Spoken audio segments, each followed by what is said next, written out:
Eu sou a Giovana. Estamos aqui com o Becker. Baker, desculpa. Bom, para começar, você tá bem? Como você está? Tô ótimo. Começa falando um pouquinho de você, da sua trajetória, pra gente. Tá bom.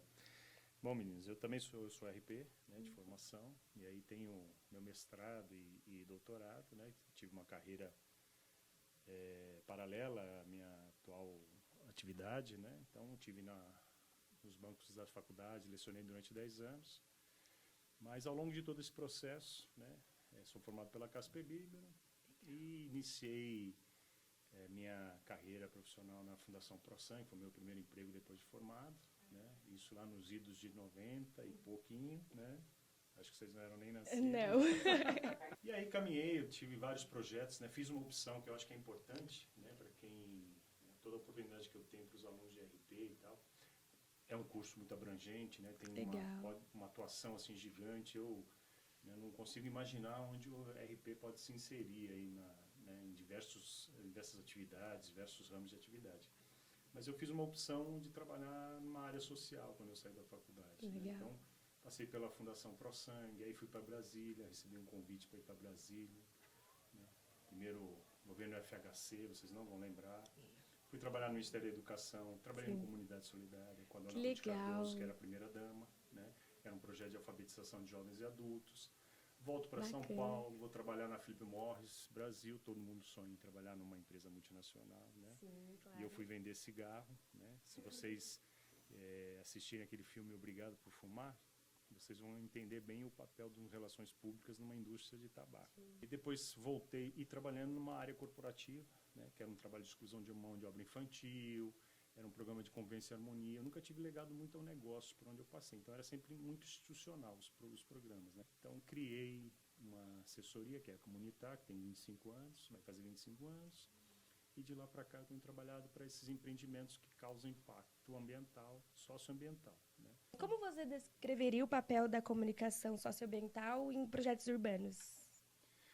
Bom, como eu estava falando para vocês no começo, né, projetos urbanos ou projetos de infraestrutura urbana, Sim. Né, obras do metrô, estradas, rodovias, alarga uma via, ônibus, corredores de ônibus e tal, todos esses processos, e a gente, né, vocês têm notícia nos jornais, né, o governo querendo ampliar, corredores de ônibus e tal, todos esses projetos que impactam, né, no dia a dia das pessoas, que impactam em meio ambiente e a área social, eles necessariamente passam por esses licenciamentos ambientais. Se você não faz uma obra hoje, metrô, enfim, tem várias obras aqui na cidade e tal, e outras tantas obras, você não faz uma obra dessa sem uma participação da sociedade civil, né? Sem que a sociedade civil participe. E quando eu falo sociedade civil, né, eu falo de instituições, organizações, fundações de governo, da terceiro setor. E aí você necessariamente tem que fazer você tem que se relacionar com esses órgãos todos. Né?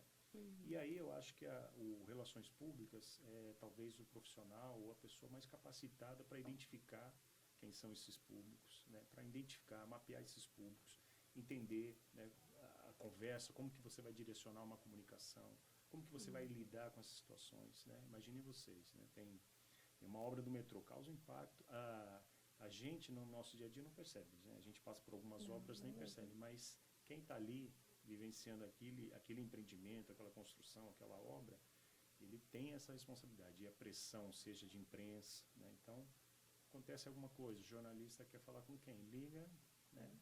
Liga para o metrô muitas vezes, porque é o metrô que faz obras, mas às vezes não é o metrô que constrói. Né? Então, nessas obras, a pessoa, uma obra do metrô, às vezes não é do metrô. O projeto é do metrô, a obra é de uma construtora, a obra é de uma assessoria que faz o licenciamento ambiental. Então é importante se estabelecer alguns canais de comunicação com uma sociedade de maneira geral. E aí alguns públicos estratégicos. Você se relaciona, todos eles, com uma comunicação, uma linguagem diferente, uma abordagem diferente. Então, eu vejo, esse é o dia a dia. Tá? A minha pergunta já é puxada nesse gancho que você estava falando. Eu queria saber um pouquinho quais são os principais desafios que você enfrenta para planejar essa comunicação, essa mediação entre as obras, os empreendimentos, como que funciona esse planejamento de comunicar.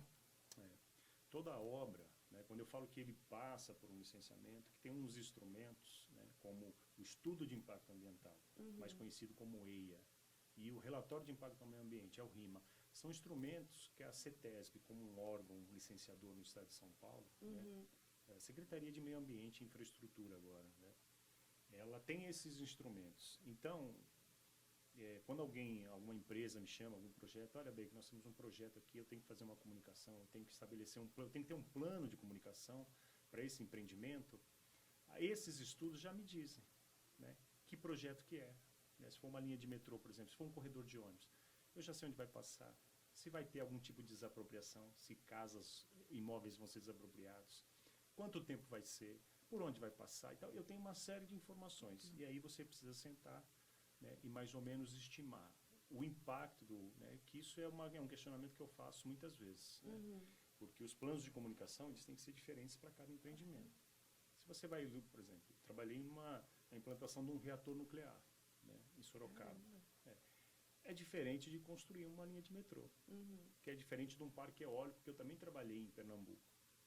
Né? Todos eles com impactos ambientais, sociais, e que precisam ser resolvidos, né? Precisam ser compensados, muitas vezes precisam ser mitigados ou minimizados. Então, esse plano de comunicação, ele acontece em função do prazo, do tempo, do tamanho do empreendimento, né? De estimar, bom, eu tenho canais de comunicação que eu preciso implementar. Olha, vou ter Facebook, vou ter um WhatsApp, um canal de comunicação com a população, a identificação dos públicos, né? Então eu tenho uma população próxima ao empreendimento. É uma comunicação diferente, eu tenho que ter uma comunicação direcionada para aquela população que está no entorno do empreendimento. Aí eu tenho uma área que é uma... E aí tem uns nomes específicos, né? Muito legal, né, gente? Eu tô me apaixonando já por esse caminho. Acho que eu quero seguir. É um desafio. Eu acho que pra gente finalizar, eu quero um conselho pra gente, pra quem quer seguir esse caminho, ou pra gente aqui que tá estudando, né, relações públicas, enfim. Olha, eu acho que tem vocês estão vão sair daqui a pouco da faculdade, do curso de RP. Primeiro, sim, vocês podem trabalhar onde vocês quiserem. Né? É a minha percepção, sempre foi. Né? Eu poderia estar fazendo qualquer coisa, eu imagino. Trabalhando com esporte, trabalhando com moda, trabalhando com isso e tal. Como eu falei para vocês no começo, eu fiz uma opção, né, que não foi uma opção minha. Eu já vinha assim, garoto, com um apelo social muito forte, de trabalhar por uma causa. Eu acho que precisa... Em 2006, eu levei 80 alunos da CASP, eu dava aula lá, para um projeto, um congresso em Brasília, que era a responsabilidade social das relações públicas. Imaginem vocês. Então, né, eu falava para eles, né, isso era 2006, que vai fazer 20 anos que esse congresso aconteceu, e nós fomos ver lá gerentes, dirigentes de algumas organizações, empresas e tal, falando dos trabalhos de responsabilidade social, que era o nome na época. Agora é SG, mas era questão social, lado social. Então, eu acho que vocês saindo da faculdade, onde vocês vão trabalhar, e aí tem campos enormes, seja pelo lado social, ambiental, se essa é uma paixão, porque eu gosto bastante disso. Né? Isso aí. Então, é isso. A gente queria agradecer muito pelo seu tempo, tá aqui. Eu tenho certeza que vai ser uma noite incrível. Tô bem animada. Nossa, eu tô extremamente animada. Eu quero ficar lá, pô, a gente tá na organização, mas eu quero A gente poder quer assistir. prestar atenção. Porque se aqui já foi um aberto, né, de olhos, lá vai ser melhor ainda. É isso, muito Obrigada, obrigada. viu? Tchau, Obrigado a gente. vocês.